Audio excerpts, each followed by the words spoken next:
Welcome to Live from Size Lounge, weekly conversations with alumni of Iowa State University. At the ISU Alumni Association, we strive to facilitate the lifetime connection of Cyclones everywhere, communicating, connecting, and celebrating Cyclone pride. This series is made possible thanks to the more than 43,000 members of the Alumni Association. If you are interested in staying connected to the university and receiving all the benefits and services of being a member, visit isualum.org to learn more.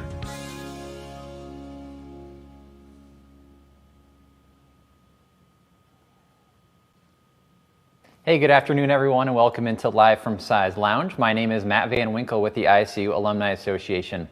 Thanks to everyone tuning in here to our live broadcast and watching or listening to this replay on one of our social media channels or on our podcast.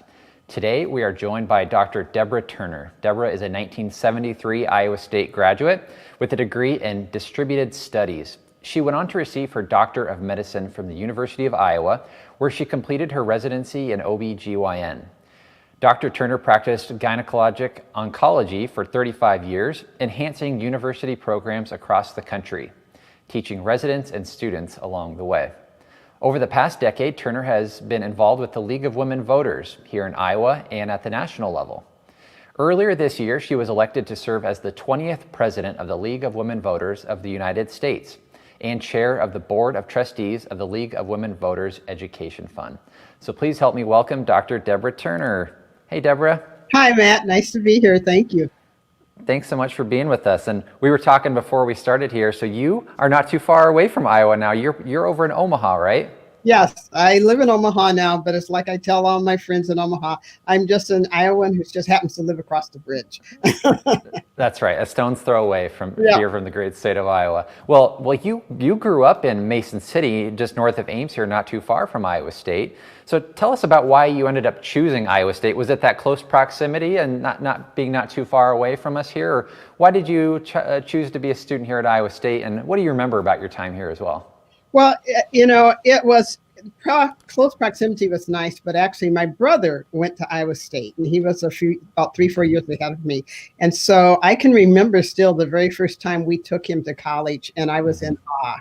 And I would visit him several times over the years and I just fell in love with the university, with the campus. And my brother absolutely, as I told you earlier, he bled red and gold. So he was so Iowa State. And, I kind of admired my big brothers. So I decided this is the place where I need to be. And it turned out to be that way. It was just an awesome and amazing 4 years there. So what do you remember about being a student here back in the 70s? Obviously, things were much different than they are today. What do you remember about campus and being a student at that time? Yeah, campus, obviously, there weren't as many students on campus at that time, but there were quite a few of us, and coming from Mason City to Ames was a big switch. But I was on campus in a very interesting era. When I was on campus, we were still having the Vietnam War. There were, student distress across the country. There was still just the edges and ends of the civil rights movement. And everybody was in growing pains trying to figure out where we were going and where the country was going. And so it was a different time and a different era. But it turned out to be a very good place to go through all of that because there's an interesting thing about the Iowa State and Iowa State community. It is a community. You felt like it became your home. You felt, even with all the unrest in the world and things that were going on, it was like a place where you could find yourself and ground yourself. And I think that was one of the really key things that helped me. I really felt like it was my home away from home, so to speak. Yeah. And so, go ahead. Sorry. Oh, and I was lucky because I did some interesting things. I did join a sorority, and at that time there were no African-American sororities on campus, and so that was a very interesting time and moment for me and for the university because this was something new for them too. And I played in the band, so I got to go on band tours, and I had a wonderful time actually my first year everybody had to spend in the dorms, so I had dorm life. We had key cards, we had curfews and all those things at that time.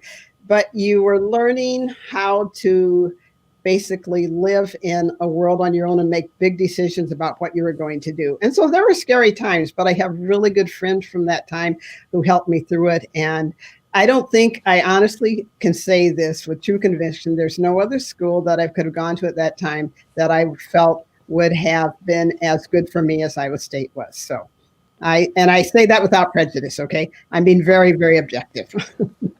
Well, in talking with one of my colleagues, and you mentioned you were part of a sorority, you were part of a sorority where you were the only African-American woman in that sorority, correct? Right. And you were the president of that, and you were the president of that sorority, right? Yeah. Yes, I was a president. In fact, it was interesting times in America because there basically were, sororities pretty much were, if you're on a campus like Iowa State, they were pretty much had no minorities in them. And then there were minority sororities on schools that were like, for example, the historical Black universities. So me going through Rush was really a big deal for Iowa State. And I didn't realize till the end of Rush how engaged the whole university was and how engaged the administration was and how they were watching me go through this process. And I was the first African-American woman to pledge to a sorority. I was the first one actually to pledge to that national sorority. And it took a request up to the national level to allow the local chapter to pledge me. And all this stuff was kind of going on in the backgrounds. And I was just enjoying being another student on campus, going through Rush with all the friends that I was making in that.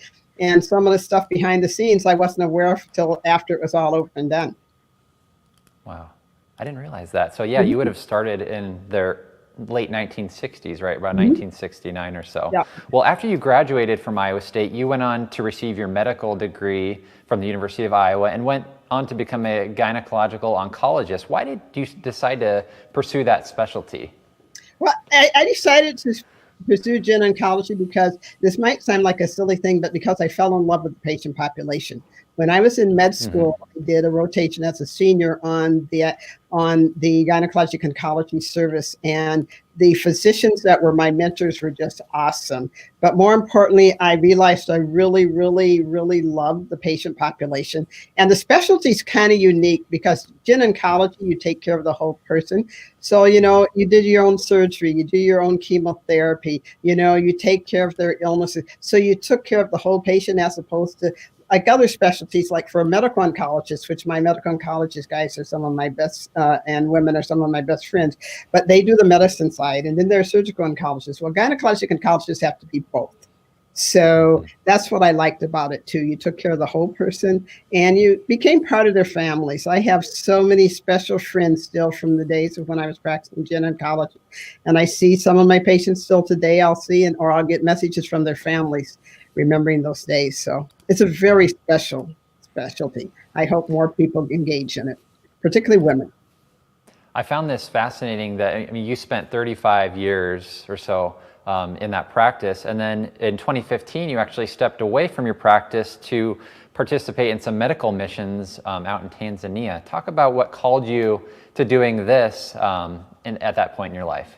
Well, it was very interesting. I had a good friend who was a nurse, and some of my best friends were nurses, quite frankly. And she was walking down the hall one day in the operating room when I was practicing in Des Moines. She said, "Would you like to go to Tanzania with us?" And I said, "Okay, sure." Didn't even know what she's talking about. I saw her a week later and said, "Wait a minute, when are you going? What are you going for?" And she says, "We do medical missions and we need somebody who does gynecology. We don't have a gynecologist." And I said, "Okay." So that was in November. And in January, I was on a plane going to Tanzania and taking my kids for the first trip too. And it was like, the reason I did it was because number one, obviously it was interesting and intriguing, but I knew the need was there. But the organization that was doing it really wanted to help. And once I got there, I literally feel like kind of Tanzania is my second home. I fell in love with the country and the people in the country. And you learn a lot of things. I know that one of the things I learned, what I think was most critical and made a difference in the rest of my years of practice, is that we have so much. We are so fortunate in this country, and we have so much more than a lot of other countries have in some ways. But we can do so much with a lot less. And I learned how to practice medicine without necessarily all the bells and whistles. And we did a great job. Our patients did wonderfully. And that's a really good lesson to learn, particularly when you're a practicing physician. Yeah, I'm sure those experiences were just so eye-opening, and just working with the people there had to have been such a thrill for you as a physician working here in the States for so long. To go to a different country and work must have been quite the eye-opening, but very fulfilling experience as well. Right, absolutely. And the other thing you learn that people are people no matter where you are. And, Yeah. you know, we had ran a children's feeding center and did some kids help too. And it's like, kids are kids. You know, it doesn't matter if they're in Iowa or Tanzania, kids are kids. And that's what you learn too on these kind of endeavors. So. Well, my gosh, this year has been so crazy for everybody, but specifically you taking over this new role as president of the League of Women Voters of the United States. This is something that you've been involved with for a while, but talk about how you first got involved with the League of Women Voters. Well, you know, once again, I always believe that a lot of times you become engaged in activities or things because you have friends who reach out to you. And so I had a dear friend in Des Moines at that time who said, I'm going to a meeting and it's being held by the League of Women Voters. And it was the educational meeting. I believe it was maybe on either on trafficking or civil engagement in the legislature, and I can't remember the name of the topic. So I went with her, and I was actually fascinated. It was a very good educational meeting. It was well run. The women who were running it were just awesome. And so I went home, and I was just beginning to use computers well, and I pulled up this website for the League of Women Voters. And when I did that, what I looked at all the list of the things that the League was engaged in, and it's just like, this is the organization that I need to belong to. I have found basically an organization that I think I can be part of for the rest of my life. And so I joined the League, and I've been working with the League and gradually doing some leadership role in that ever since then. And it's an incredibly fulfilling organization.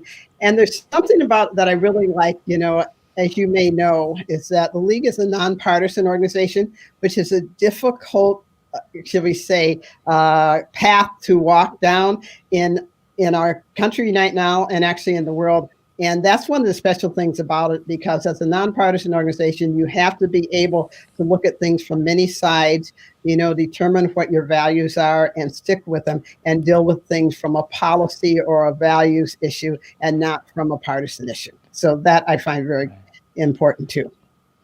Well, this year we saw record voter turnout in this last presidential election. Talk about the work that the League of Women Voters did across the United States specifically in getting people registered to vote and getting people engaged. Well, you know, we have as over 750 local leagues throughout the country, all 50 states, also in Hong Kong. And we also have then we each have state organizations. We're a tri-federated. I guess I should explain that. We're a tri-federated organization. So we have locals, we have state, and then we have national. So we kind of mirror the government, okay? And at each of these levels, depending on where you were, people were doing different things. Of course, one of our big things is voter registration. And most folks see us as folks who are getting doing voter registration. And we registered many. We don't even have the exact count now. I wish I had it for you, but we're still figuring it out. People across the country this year. We use, basically we have kind of a three-pronged approach. It's information, registration, and protection. So we help inform voters. We teach them about voting rules, but we also do candidate forums. We have education meetings on different issues around what's important and what's coming up in an election. And then, of course, we register, but then becomes the piece of, then we get the vote out, because it doesn't do you any good to register people if they don't vote. So that was our really big push this year. But in order to do that, we had to do one of our biggest pieces this year was what we call voter protection.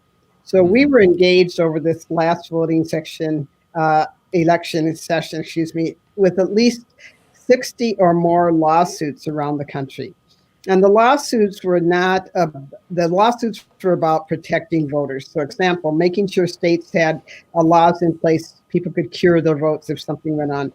helping to develop and support more mail-in ballots, or I guess vote by mail and early voting, and pushing those things, particularly in this era of COVID, to protect people. And so we spent a lot of time, a lot of effort, and a lot of volunteers doing that kind of work. And obviously, if you look at the numbers of people who voted this year, it's been a really great success. And we have partners across the country that we work with. We don't do it all on our own, but we are partners with many of the voting organizations. So I keep smiling. I can't help it, because we're so just tickled about the results of how many people engaged in voting this year. So yeah, well, it was historical in the turnout, and historical in the fact that Vice President-elect Kamala Harris is set to become the first female, the first African American, and I believe there was the third. She's also Asian American or Indian American. Indian American. Thank you to hold that office. So talk about, as the president of the League of Women Voters, can you explain the significance for women in the United States to have a female vice president? Yeah, it's amazing. And, and as you know, just as I reiterate, the League does not support candidates, nor does it support parties, but it supports women engagement in the legislative and the government access. And think about, it was 100 years ago this year that the League of Women Voters basically was started. And it was 100 years ago that the 19th Amendment was passed for the women's right to vote. So it has taken us 100 years. Let's not even count the years before we got to that, okay, to get a woman to one of the highest levels in our government. And there is absolutely no reason that it shouldn't be. So our goal, obviously, is to get to the point where women at all levels of government are not as seen as something unique or special, but as something that's considered as normal. But if you take that, and then you take from that point that not only do we have a woman at this level now in the White House, which is very exciting for all women, or should be, is that we have a woman of color who is, African American, Indian American, and the daughter of immigrants. And you smile because the majority of people in this country, except for some, are obviously immigrants. But that is just literally historic. And this will go down as one of the biggest achievements of this decade, probably of this century. And we're going to build on that. We hope to see women coming up behind her, so to speak, or along beside her in all levels of government. And, of course, the next step will obviously to be a woman president, because we have to remember that the people who vote the most, the segment of our society that votes the most, is women. Our hit phrase for this year was "Women Power the Vote."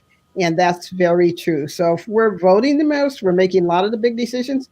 Why aren't we in those offices? We plan on being there. So, well, you bring me to a great point, and you mentioned 2020 marking 100 years since the 19th Amendment to the United States Constitution gave women the right to vote. But I did a little bit of some research showing that 127 women are in the United States Congress, and in every presidential election dating back to 1984, women reported having turned out to vote at slightly higher rates than men. So what are your hopes for women voters in the next 100 years? Do you see that as a continuing trend?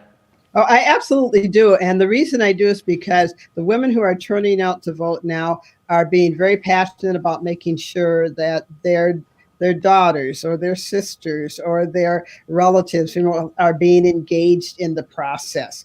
And quite frankly, it's not that we want men voters to vote too. It'd be wonderful if we voted at a level like this every year, both males and females, or all gendered people. However, the key is that the people who are going to push the envelope at this point are going to be women. And you'd be surprised how many of them are bringing their daughters and their friends' daughters and their nieces, like who I bring my niece, she's involved in everything almost I do. And to the point where they're engaged in this process. And also because there's so many critical issues that deal with women that are on the ballot, or decisions are being made at the higher levels of, Congress, or in our state houses, or even in our school boards, or on our, our local legislative groups. that women have to have a voice, so they make sure the decisions are going to be made that are positive for women in this country. Right. Well, gosh, even if you look at the state of Iowa, there, what is it, 3 of the 4 Congress people in Congress are women now, and one of our U.S. senators is a woman here in the state. So a lot of progress being made here locally in the state of Iowa. But Deborah, Iowa State graduates, dating back to the 100+ years that Iowa State has been around, graduates are using their degrees to make their communities, Iowa, and the world a better place. How do you feel you've been able to use your education from Iowa State to make an impact? Well, first of all, it's very interesting. When I decided to go to school and I knew I wanted to be a physician, the comment was always made, well, you need to go to a school where there's a medical school, because that's where you're going to get the best pre-med. And so I talked with a few counselors on that. I was already set on Iowa State. And the first thing that helped was that my education, the level of education that I got at Iowa State, my grounding in the sciences, my grounding in how to, study, how to get through and make decisions about your education that are valid. That was one of the best things that ever happened to me. And I can't say wouldn't have happened on another campus, but I can tell you that that was really instrumental at Iowa State. And there were great administrators and advisors who were there walking along beside me and many of my friends, helping us make those decisions. So we just didn't get thrown into a situation and say, good luck, sink or swim. I mean, there was a dedication to making sure that we succeeded. And so that's one thing that helped me. So by the time I was ready to go to medical school and then on to my fellowship and that, I had such an incredible grounding that helped. The other thing was that the friends that I met along the way. I went to medical school actually with several people from Iowa State and remained friends, and we still remain friends today. And so there's this cadre of people throughout this country, actually throughout the world, who have had this grounding at Iowa State that are there to help you along the way, no matter where you're at, that you can reach out to. And that has really made a difference for me. So I can't say enough about the fact that I had a really incredible education and incredible experience. Not that was all great. There were the bad moments. Everybody has those moments in college. That's part of growing up. But if I hadn't done it at Iowa State, sometimes I look back and think that I might have been lost in another environment. Who knows? Well, we are so proud to have you as one of our alumni and as a cyclist. And I see maybe a flag behind you that might have Cy on it behind you. Am I right? Yes. I have cyclone things all over my house. Well, we're so glad to hear that you keep representing Iowa State in such a great way. And thanks so much for joining us today. And best of luck with your new role with the League of Women Voters, Deborah. Well, thank you for having me. This was wonderful. And hi to all my cyclone friends out there. Love you all. Bye-bye. I should add a quick comment. We had Janet commented that she remembers you well from her ISU days, and she's so proud of what you've accomplished. Keep up the good work. Thank you. All right. Deborah, thanks so much. Thank you. And that's Deborah Turner. Thanks so much for joining us today. That's it from Cy's Lounge for this week. However, we won't be live here next week, but stay tuned for a special Cy's Lounge where we'll be talking with Iowa State alum Brent Bloom of the Cyclone Radio Network, as we'll preview the upcoming basketball seasons, which, begin next week for the Iowa State men and women. We'll also talk about his job with the Iowa State Foundation and the College of Business. Stay safe and have a great rest of your week, and go Cyclones.